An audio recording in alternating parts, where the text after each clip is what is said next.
إن الحمد لله نحمده ونستعينه ونستغفره ونعوذ بالله من شرور أنفسنا ومن سيئات أعمالنا من يهده الله فلا مضل له وما يضلل فلا هادي له أشهد أن لا إله إلا الله وحده لا شريك له وأشهد أن محمدا عبده ورسوله صلى الله عليه وعلى آله وصحبه وسلم تسليما كثيرا. Amma ba'du. Akhwat fillah, alhamdulillah kita bersyukur pada Allah Subhanahu wa taala atas segala taufik dan juga karunia-Nya kita bisa terus istiqomah untuk membaca keterangan para ulama rahimahullah ta'ala tentang istri yang solehat dan itu yang solehat. Kita sampai pada pembahasan di halaman 39. Wa min sifatiz zawjatis salihati, dan di antara sifat-sifat istri yang salihah adalah ihtiramuz zawji wa ma'rifatu qadrihi wa haqqihi, memuliakan suami dan mengenal kedudukan dan haknya sang suami. Kata beliau hafizahullah ta'ala, wa ja'a fi hadha ahadits minha ma rawahu at-Tabrani fi Mu'jamil Kabir an Ibn Abbas radhiyallahu anhuma anna Rasulullah sallallahu alaihi wasallam qala la amuru ahadan ay yasjuda li ahadin walau amartu ahadan ay yasjuda li ahadin la amartul mar'ata an tasjuda li zawjiha.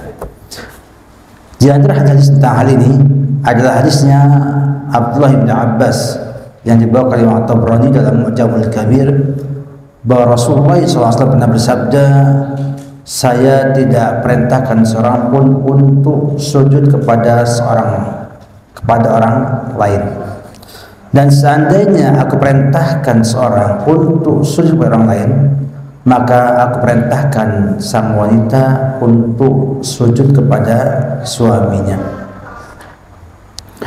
Wajah aydan, dan juga ada dalam hadisnya Mu'jamul Kabir di Tabrani an Zaid bin Arqam anna Mu'adzan qala ya Rasulullah ara'aita ahlal kitabi yasjuduna li asaqifatihim wa batariqatihim afala nasjudu laka. Mu'ad pernah mengatakan, ya Rasulullah, aku melihat apa pendapat engkau tentang ahli kitab yang sujud kepada uskup-uskupnya dan patrik-patrik mereka. Nah, karena dulu di negeri Syam itu, di negeri Damaskus sekarang ini, itu memang Kristen Ortodok, sehingga makna uskup dan patrik, yaitu pendeta-pendeta dan ulama-ulamanya Nasrani Ortodoks. Beliau bersabda, menjawab, lau kuntu amirun ahadan an yasjuda li ahadin la amartul mar'ata an tasjuda li zawjiha. Seandainya aku perintahkan seorang untuk sujud kepada orang lain, tentu aku perintahkan wanita untuk sujud kepada suaminya. Wala tu'addil mar'atu haqqa zawjiha hatta law sa'alaha nafsaha ala qatabin la'atathu.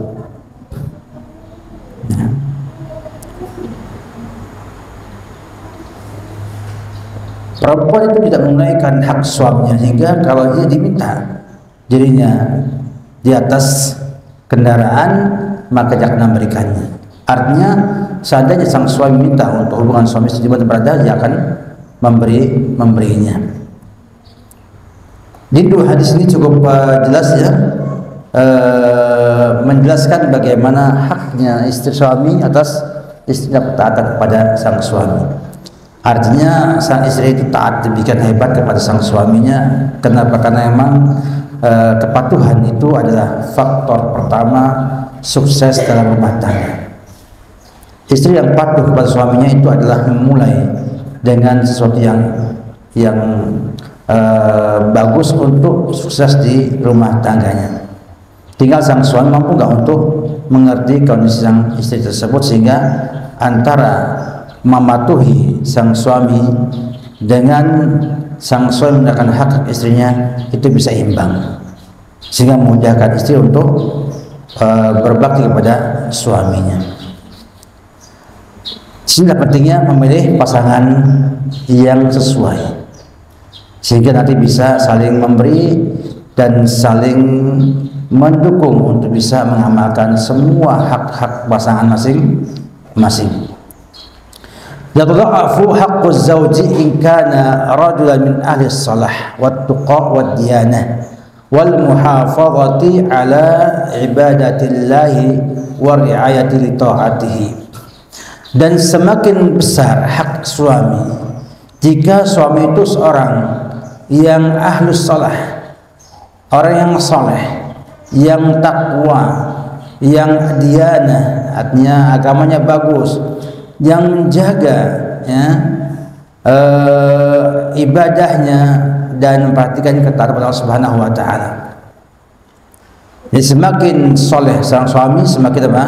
Besar haknya untuk dipatuhi oleh sang istri. Rawat Tirmidzi wa Ibnu Majah an Mu'adz bin Jabal. Imam Tirmidzi dan Ibnu Majah menyampaikan dari Mu'adz bin Jabal radhiyallahu anhu, qala Rasulullah la tu'zi imra'atun zawjaha fid dunya. Tidaklah ada seorang wanita menyakiti suaminya di dunia ini illa qalat zawjatuhu minul hurul 'ain, kecuali istrinya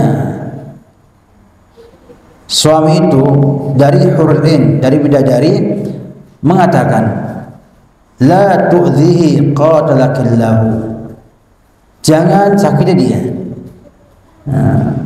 Semoga Allah mencegahkan kamu.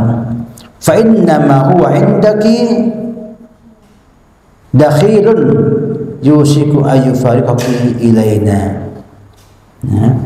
Sesungguhnya dia itu sisi kamu hanyalah dakhil sementara dan akan pisah dengan kamu menemui kami. Qala ahlul ilmi fil hadithi indzarun syadidun lin nisa'i al-mu'dhiyati li azwajihinna. Kata ulama, hadis ini adalah peringatan yang keras kepada wanita yang menyakiti suami-suami mereka. Sini tampak ya bagaimana Islam memperhatikan ini, karena memang ketat pada suami adalah kunci sukses dalam rumah tangga. Ya, kunci sukses adalah patuh taat kepada sang suami. Fa innahu jannatuki wa naruki.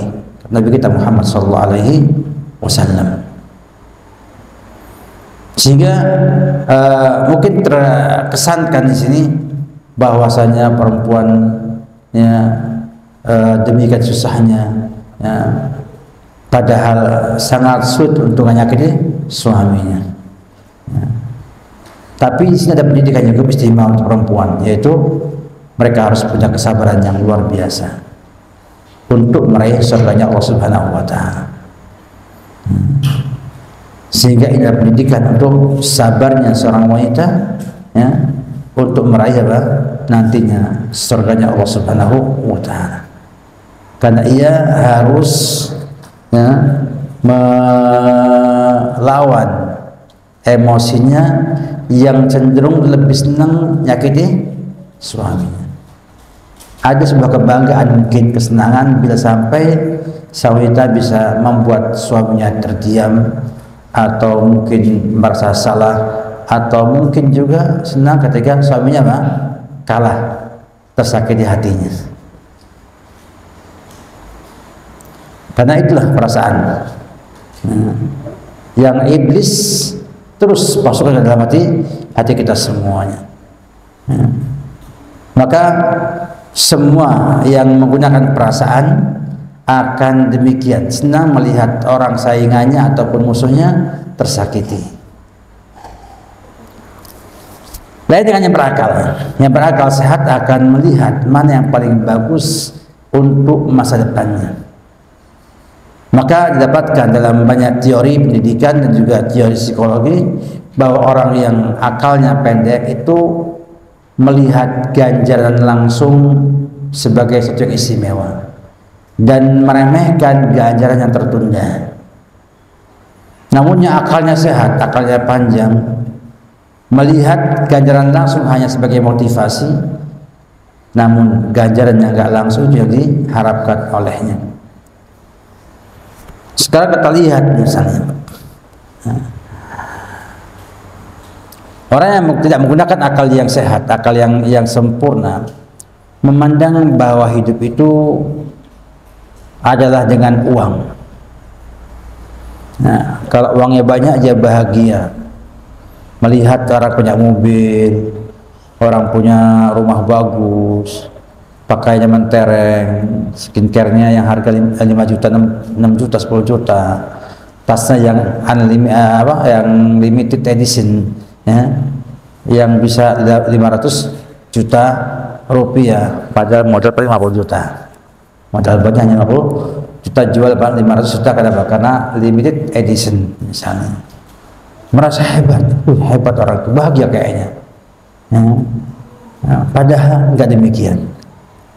Maka ketika orang-orang umum awam di zaman Nabi Musa melihat Fir'aun, melihat Qarun, lihat apa? Qarun. Innahu ladzu hadzin azim, kata mereka. Mereka pengen kayak Qarun, kayaknya bahagia Qarun itu. Ya, sangat bahagia Qarun dengan semua hartanya yang diberikan sahabatnya. Namun orang-orang yang ahli kitab, yang membaca kitab, yang ulama memandang itu bukan istimewa. Jangan taktar, jangan kalian itu terpedaya oleh itu semuanya. Ternyata yang benar adalah orang yang ulama yang berakal sempurna, yang memandang bahwasanya iman dan takwa adalah penyelamat manusia dunia dan akhirat. Maka sini ada sebuah inzar, sebuah peringatan yang sangat keras kepada kaum wanita yang menyakiti para suaminya.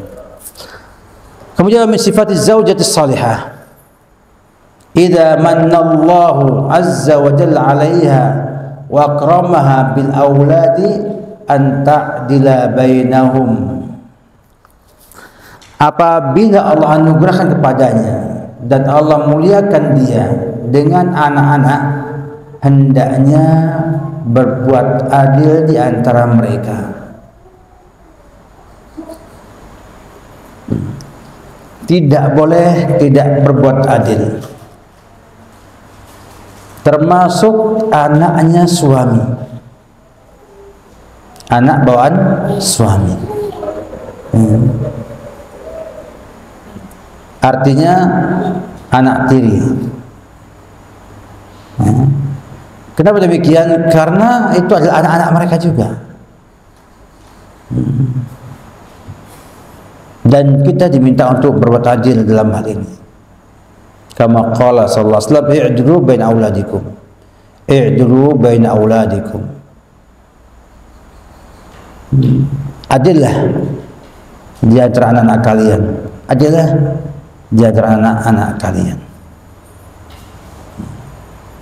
Ini yang harus disampaikan, sehingga ketika ada anak yang tidak berhak untuk mendapatkan hadiah, mau dikasih hadiah, maka izin kepada yang lain-lain. Boleh enggak ini kasih hadiah walaupun tidak memenuhi syarat untuk dapat hadiah? Ya. Kalau kasih semua maka enggak masalah. Ya. Kalau enggak bermasalah. Nah, karena itu bagaimana al-adl baina aulad penting sekali dalam membangun anak-anak yang soleh-solehat ke depannya. Nah, maka perlu kita bersikap adil seperti ini. Jadi ini tidak hanya untuk wanita, namun juga untuk orang tua. Sebab Nu'man bin Bashir menyampaikan bahwa Bashir itu ngasih hadiah kepada Nu'man tanpa memberi yang lainnya. Kemudian sang istrinya Bashir, ibunya Nu'man, mengatakan, saya gak akan bersaksi, tidak akan setuju sampai Nabi bersaksi ini benar. Maka Bashir membawa Nu'man dan istrinya ke Nabi kita Muhammad SAW dan menyampaikan semuanya. apakah kamu berikan pada anak kamu yang lainnya? Tidak. Maka kata Nabi, la asyhadu alal zur, saya tidak akan bersaksi dalam hal-hal yang ada fajirnya, ada kejahatannya. I'dilu baina auladikum, adil dalam anak-anak kamu. Yang penting dalam tarbiyah penting sekali untuk ini. Karena sikap yang dirasa oleh mereka tidak adil saja berbahaya, padahal adil. Namun ketika anak-anak merasakan tidak adil, maka bermasalah. Contohnya Nabi Yakub dan Nabi Yusuf alaihissalam, dia adil sesuai dengan potensi anak-anaknya. Maka beliau lebih dekat kepada Yusuf, karena Yusuf sudah punya sifat-sifat kenabian, yang bahkan sudah mimpi ketemu 11 bintang. Kemudian kakak-kakaknya merasa iri, kenapa kok Yusuf lebih hebat daripada kita semuanya? Maka muncullah kisah Nabi Yusuf. Kenapa? Karena orang-orang itu menganggap orang tuanya tidak adil, padahal adil. Demikian juga ini hadisnya ada di Sunan Abi Daud, wa qad jaa fi hadzal mana ahaditsu adidah. Demikian juga min sifat al-mar'ah salihah an taqirra fi baitiha wa alla takuna kharrajatan wallajatan.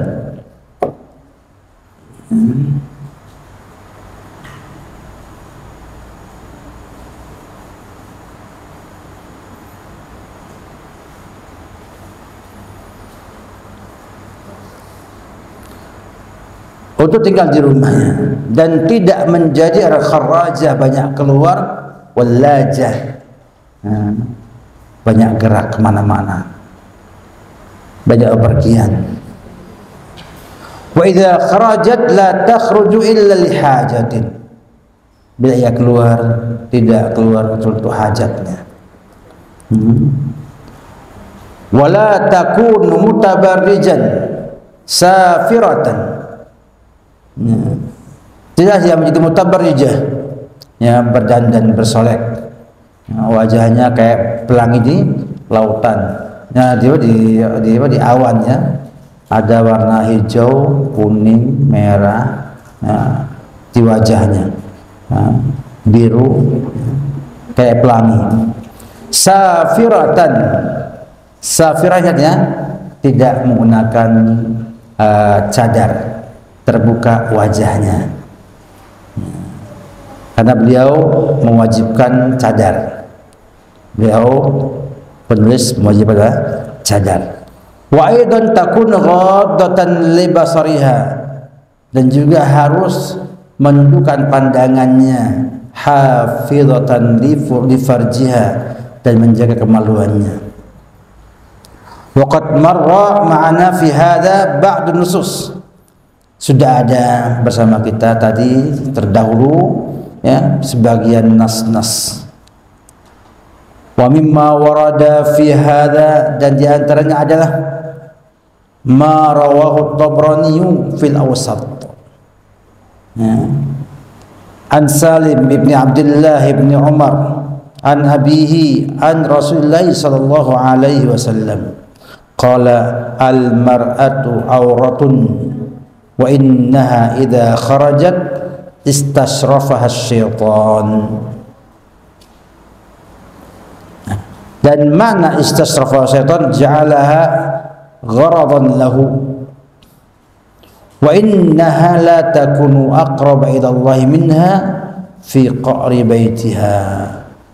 Perempuan itu adalah aurat, dan sesungguhnya wanita jika keluar istashrafaha syaitan, ya, syaitan akan menjadikannya sebagai gharadan lahu, artinya menjadi pintu dia untuk menggoda manusia. Dimunculkanlah perempuan tersebut yang tadinya mungkin enggak cantik, tapi ketika dia keluar rumah, iblis yang memperbagus sehingga pandangan mata itu mana dia hebat. Nah, bagaimana kalau kemudian perempuan berhias? Bedaknya 1 cm, dikasih apa? Bulu mata yang panjangnya, kemudian alisnya dibentuk jadi kayak bulan sabit misalnya, atau kayak pedang celurit, sehingga dibuat demikian sehingga apa? Sehingga kesannya ditambah lagi kadang-kadang sampai pada tahapan ya mengerikan ya, dioplas dan yang lain-lainnya. Dan wanita itu tidaklah dekat dengan Allah ya, la takunu aqraba ila Allah minha fi qari baiti. Artinya perempuan itu akan dekat dengan Allah di dalam rumahnya. Berarti perempuan soleh adalah tidak mutabarrijah, tidak tabarruj, dan tidak banyak keluar rumah kecuali hajat. Loh, kalau hajatnya adalah ngajar, setiap hari pergi ya sudah hajat, namanya hajat kebutuhan. Artinya setelah hajatnya pulang. Sama kayak perempuan yang kita di luar tuh, kalau memang betul dia ngikuti kaidah ini, selesai kerja aja pulang, bukan nongkrong lagi di mall atau di rumah makan. Yang baik itu adalah ketika istirahat. Mereka berkumpul laki perempuan di sebuah rumah makan, ngobrol sampai tidak tahu sekitarnya. Nah, kita aja malu lihatnya. Kita yang makan pun malu lihat ya, lihat mereka berbicara ngobrol di rumah makan tersebut. Itu adanya ketika apa? Ketika makan siang. Kadang kamu bagaimana sang suami tidak cemburu dengan istrinya? Seperti itu. Makan-makan, subhanallah, ya, yang mungkin tidak pernah ia bersikap itu di rumahnya bersama suaminya. Makanya muncul fitnah banyak. Karena mereka sudah keluarnya untuk hajat tapi tidak memperhatikan etika, tidak ghadul basar, tidak menjaga kemaluannya, dan akhirnya timbul perselingkuhan di mana-mana. Nah, atau paling tidak mereka akan merasakan bahwa di rumah itu gak bahagia. Ini semua lantaran syaitan menjadikan wanita sebagai sasaran tembaknya syaitan agar tersesat umat manusia dengan sebab perempuan ini. Lalu dapatkan bagaimana seorang wanita Yahudi yang Bani Israel yang pendek, memakai kayu, ya, memakai apa? Memakai kayu ya, kaki kasih kayu supaya tampak tinggi dengan sepatu hak tinggi, ya, sehingga mau tidak mau ketika sepatunya tinggi ia akan berjalan apa? Lenggok.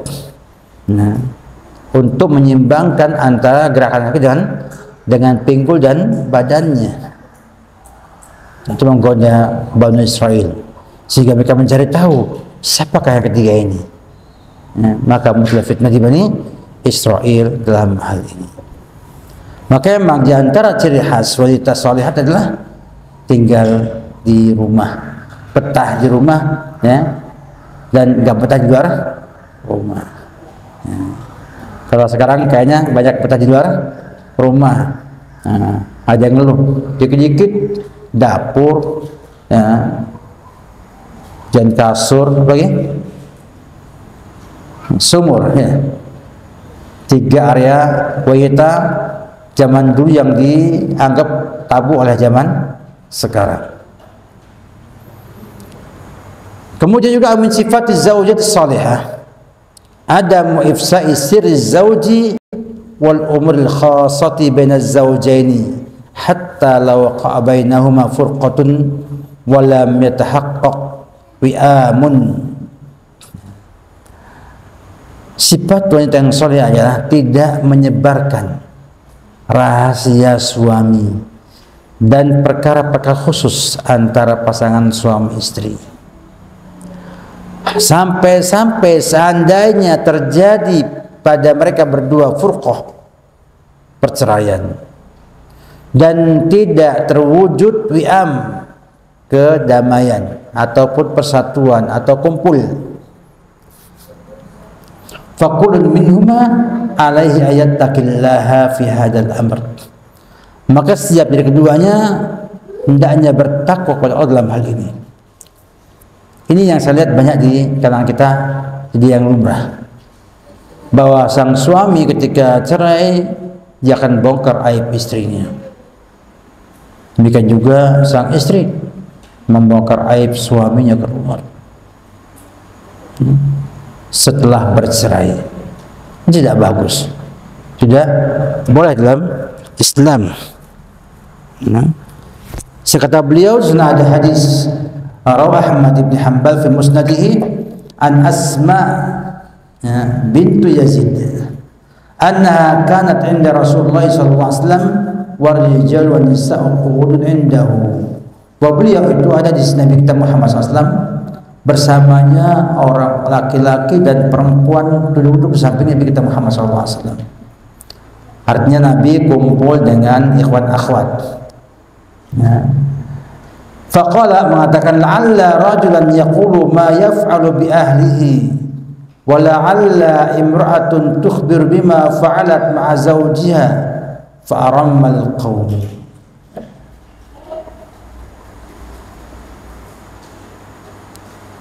Tampaknya seorang mengatakan apa yang ia perbuat kepada keluarganya, dan kadang-kadang perempuan juga mengkhabarkan apa yang ia kerjakan bersama suaminya. Fa'arammal qaum, maka diamlah orang-orang tersebut. Faqultu, Asma binti mengatakan, wallah ya Rasulullah, wallah ya Rasulullah, benar demi Allah wahai Rasulullah, innahunna la yaqulna wa innahum la yaf'aluna. Mereka wanita mengatakannya dan laki-laki mengerjakannya. Qala la taf'alu, jangan lakukan. Fa inna ma dzalika mathalus syaitani laqiya syaitanatan fi tariqin fa ghasyahuma wan nas yanzurun. Itu hanyalah seperti syaitan laki-laki ketemu dengan seorang perempuan di jalanan. Fa ghasyahuma, lalu hubungan seksual di sana dan manusia melihatnya. Lumayan besar ya ancamannya ya. Seperti setan ketemu setan di jalan, lalu hubungan suami istri, hubungan seksual, dan orang-orang melihat itu semua.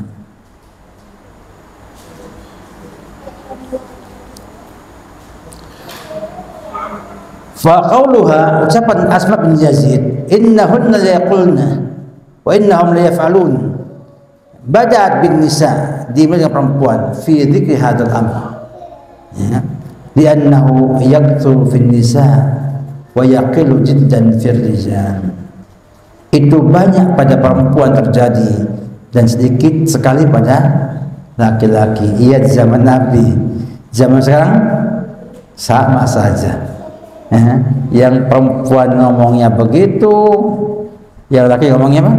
Begitu.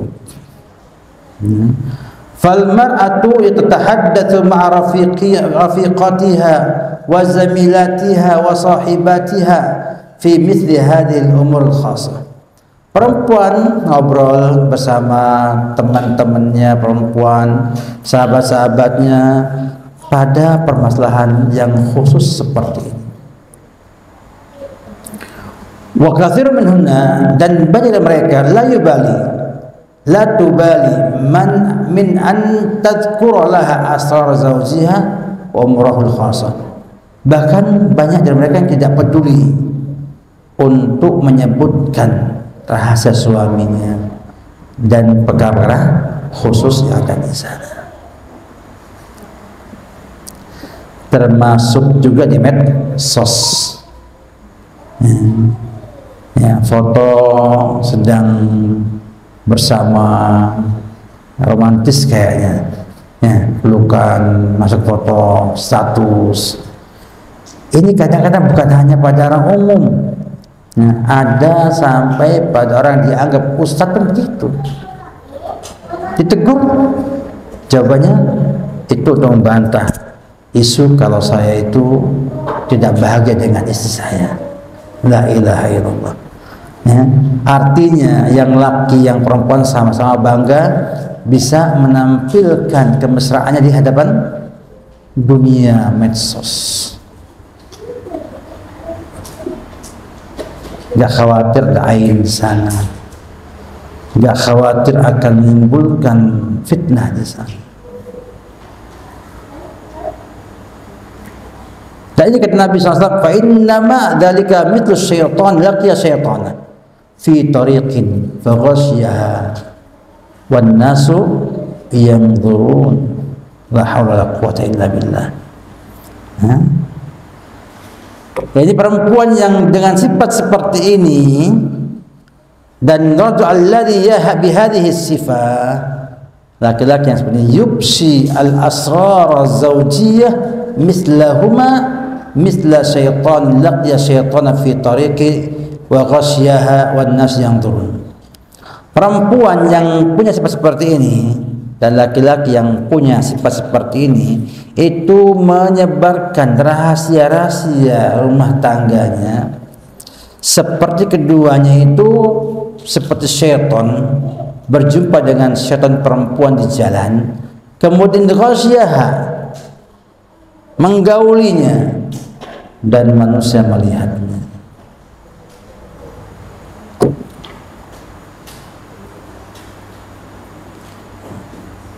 Lihat bagaimana kita dapatkan hal ini dianggap sepele zaman sekarang ini. Banyak yang cerita di medsosnya, di status-statusnya tentang istrinya, tentang suaminya, tentang pergaulan di rumahnya dengan sang suami, seakan-akan jadi contoh bagus bagi masyarakat, padahal ia telah membuka rahasia rumah tangganya tanpa ia sadari.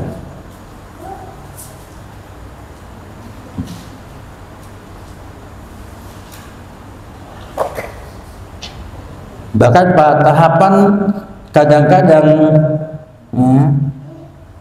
menampilkan keadaan rumah tangganya dan khusus dengan suaminya di halayak ramai agar mendapatkan pujian dari orang lain atau untuk menyerang orang lain yang dirasa pernah nyakiti hatinya tersebut. Saya bayangkan kalau kita lihat sini seperti setan ketemu dengan setan perempuan di jalanan, kemudian menggaulinya dan manusia melihat itu semua, ditonton manusia, ya, ditonton oleh manusia, memalukan sekali, ya, memalukan sekali.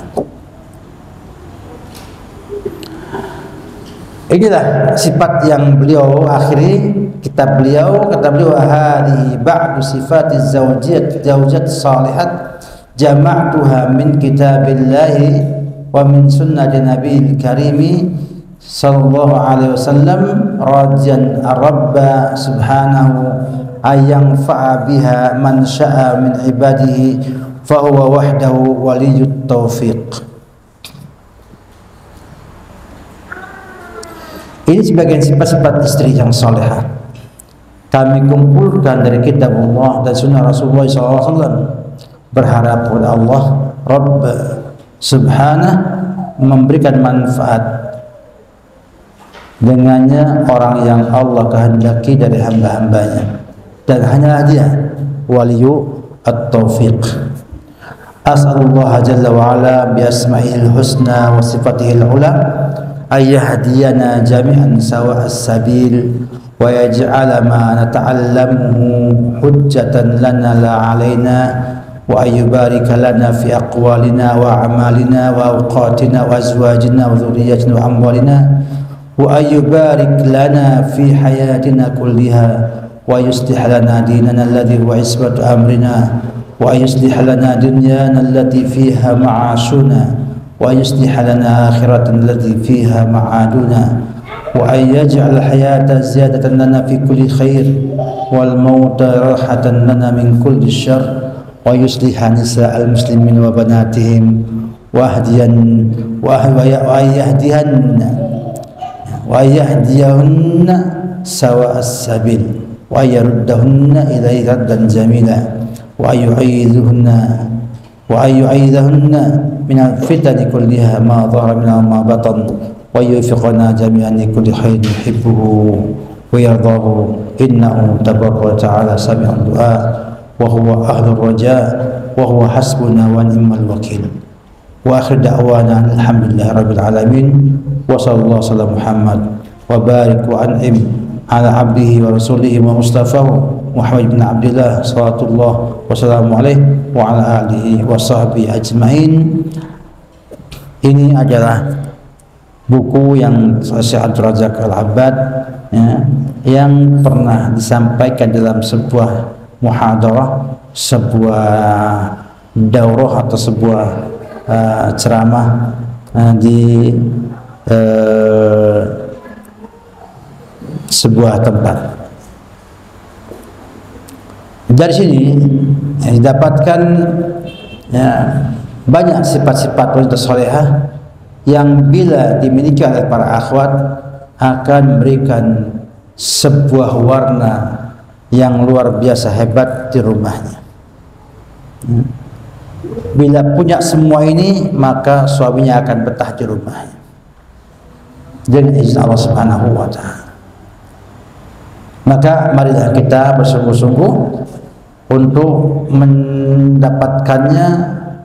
Tentunya yang pertama adalah dengan kita merenungkan dulu apa itu sifat-sifat tersebut, kemudian berusaha untuk melatihnya sehari-hari, dilatih untuk mewujudkannya. Setelah itu dibuatlah pembiasaan agar terbiasa untuk mengamalkan hal-hal tersebut, dan kemudian rasakanlah manfaatnya ketika kita ada di rumah, sehingga bisa konsisten dan terus-menerus kita menggapainya dengan kemampuan yang kita miliki.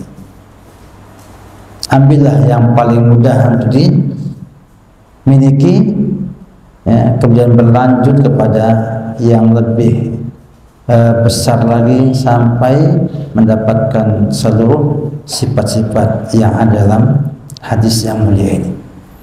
Demikian ngaji kita pada pagi ini. Kitabnya selesai, insyaallah. Saya pekan depan libur, ada acara daurah, ikut daurah di Jakarta, daurah Syekh Abdul Malik Ramadhani hari Jumat dan Sabtu di Jakarta, sehingga saya izin tidak hadir di majelis ini, dan kita akan coba pekan berikutnya saya akan carikan kitab lainnya untuk kita baca yang tidak panjang-panjang, yang seperti inilah, tidak terlalu panjang-panjang banget, sehingga kita bisa menyelesaikannya dengan cepat dan langsung mendapatkan inti yang kita inginkan. Wabillahi taufik. Sallallahu Muhammad wa ala alihi wa sahbihi wasallam. Ada pertanyaan sebelum kita tutup majelis kita?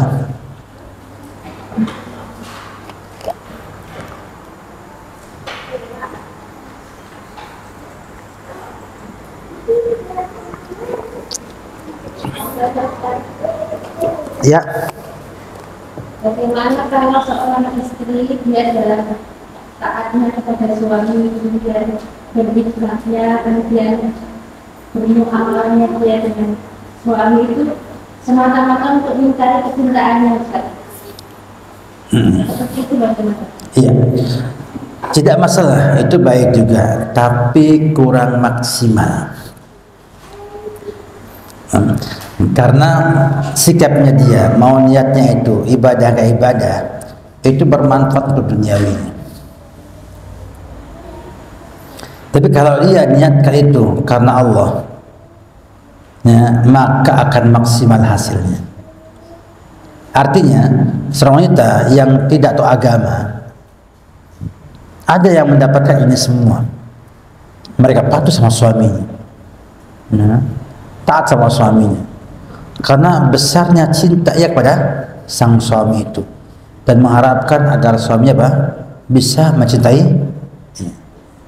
Maka meraihlah dia kebahagiaan di dunia ini, tapi tidak maksimal. Tidak maksimal. Maka kelebihan orang yang beragama dengan nggak beragama apanya? Tujuannya, ya. Mungkin dapatkan orang Eropa yang kafirah itu patuh dengan suaminya, mungkin ngalahi aduna semuanya. Yakin nggak? Ada nggak? Ada, yakin ada. Sehingga rumah tangganya luar biasa, mendapatkan kebahagiaan dunia bersama sang suami. Apakah kemudian dia dapatkan yang di akhirat nanti? Tidak, karena tujuannya bukan untuk patuh taat kepada Allah Subhanahu wa Ta'ala. Maka bila ada orang kafir punya sifat-sifat seperti ini, patuh sama suaminya, betah di dalam rumah ketimbang di luar rumah gak bergaya, tidak bersolek keluar rumahnya, kemudian juga dia patuh dengan suaminya, berbakti sama suaminya, memuliakan suaminya dan lain sebagainya, ya, dia dapatkan hasilnya di dunia ini. Tapi apakah akan dapatkan di akhirat? Tidak. Kenapa? Karena nggak pakai iman. Nah, kita punya iman itu harus menjadikannya sebagai iman sama Allah dan Rasulnya. Maka ketika antum patuh dengan suami, capek nggak? Capek ya. Suaminya masih melek, dia melek. Suaminya tidur. Suaminya belum bangun, udah bangun duluan. Misalnya, kayak ibu saya dulu. Ya. Tapi apakah dapatkan keutamaan di akhirat nanti? Tidak dapat, kalau ia bertujuan untuk meraih ridhanya Allah Subhanahu wa Ta'ala. Maka itu bedanya antara ngaji dengan ngaji, yaitu mampu menjadikan sebuah amalan yang diamalkan oleh dia, ya, menjadi amal soleh yang berpahala luar biasa, yang kalaupun tidak ada agama menyuruh, dia akan berbuat demikian. Ya, bedanya yang pertama dorongannya adalah semata-mata maslahat duniawi, yang kedua maslahat ukhrawi. Ya, sama-sama meraih bahagia, namun itu hanya dunia saja, yang ini sampai ke akhirat nanti. Maka robah niat itu, ya, yang tadi kita hanya bakti karena cinta sama suami, kita butang banting, ya, di rumah agar suami cinta kepada istri, itu dirubah. Tujuannya dirubah, yaitu dapatkan cinta suami. Kenapa? Karena Allah perintahkan untuk itu.